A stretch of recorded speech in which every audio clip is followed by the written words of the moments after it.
Halo Sobat Hebat, kembali lagi di channel LOA. Kali ini kita akan belajar tentang materi perubahan wujud benda ya. Perubahan wujud benda. Ada yang tahu perubahan wujud benda itu apa sih? Materi tentang apa sih? Oke. Jika ada yang tahu silahkan komen terlebih dahulu.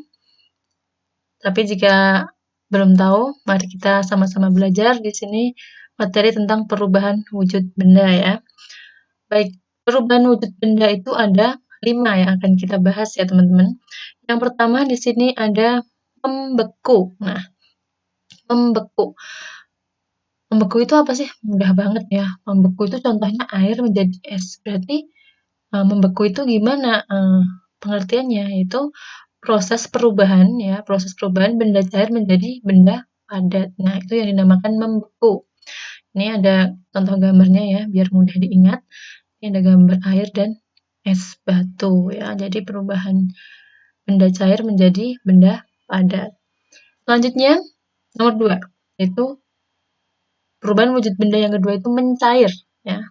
Mencair. Nah, di sini mencair itu apa artinya? Kalau ada gambar-gambar seperti ini.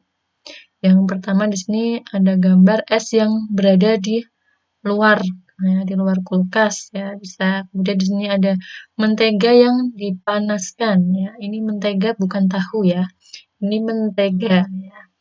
Baik, kemudian ada contoh yang ketiga di sini lilin yang dinyalakan lama kelamaan semakin pendek. Iya, lilin yang dinyalakan lama kelamaan semakin pendek. Nah,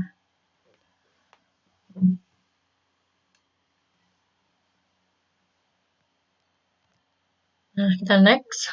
Nah, sebelum di next, pengertian dari mencair itu berarti apa, teman-teman? Iya, proses perubahan benda padat menjadi benda cair ya. Oke, mudah sekali. Kemudian yang ketiga, menguap. Nah, menguap di sini dicontohkan ada jemuran yang basah ya. Kemudian dikeringkan atau jemuran yang basah menjadi kering. Nah, ini contoh menguap. Kemudian ada bensin ya, ini bensin yang dibiarkan di udara terbuka akan menguap, berubah menjadi gas. Nah, ternyata bensin kalau dibiarkan tanpa ditutup, ya lama-kelamaan akan habis, ya akan berubah menjadi gas, ya. Nah, itu adalah proses menguap, ya. Jadi menguap itu adalah proses perubahan benda cair menjadi gas, ya teman-teman ya. Oke, selanjutnya yang keempat ada mengembun. Nah, mengembun, mengembun. Ini ada contohnya. Ini apa ini? Iya, benar banget. Tutup panci ya teman-teman ya.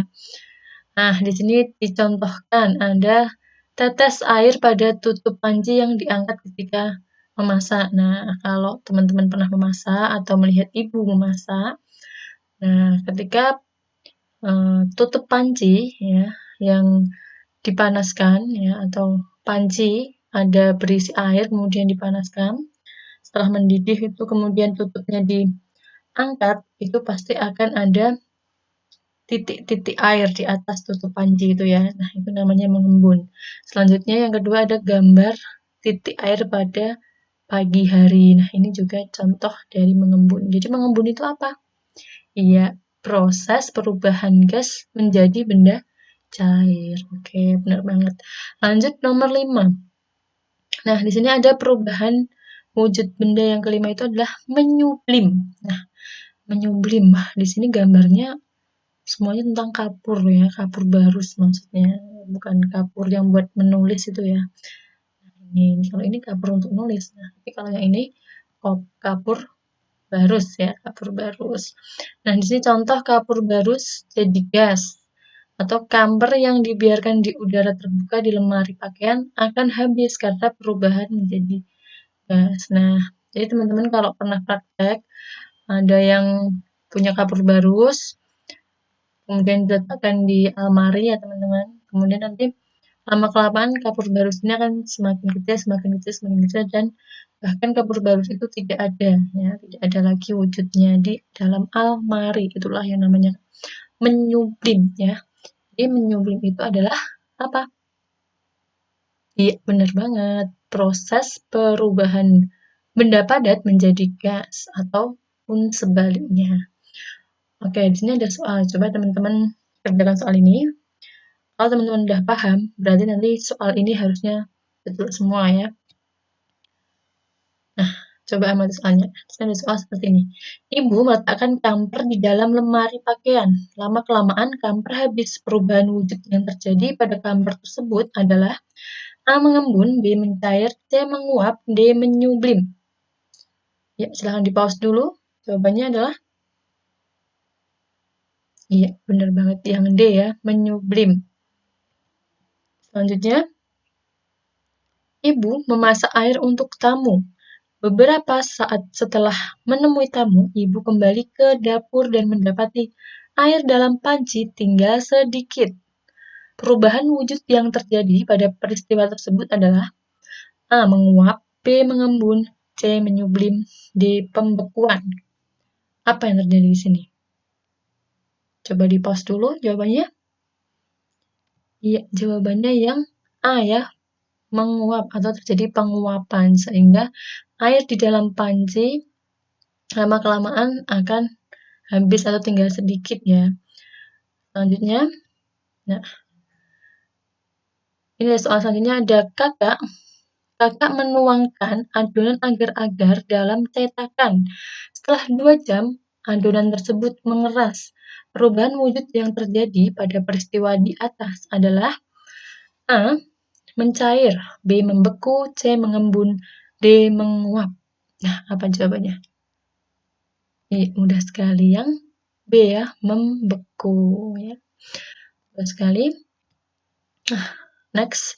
Soal selanjutnya di sini ada sebuah tabel. Ya, ini ada tabel kegiatan perubahan wujud. Nah, di sini kegiatan merebus air, menaruh es di tempat terbuka, menjemur pakaian, meletakkan kamper di almari. Yang perubahan wujudnya melebur, menyublim, menguap, mengembun.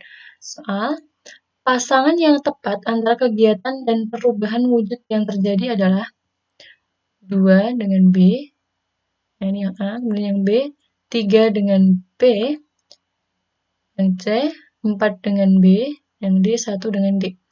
Coba jawabannya apa kira-kira diamati terlebih dahulu. Jawaban pasangan yang tepat dalam kegiatan perubahan wujud ini apa sih? Oke, di pause dulu dan jawabannya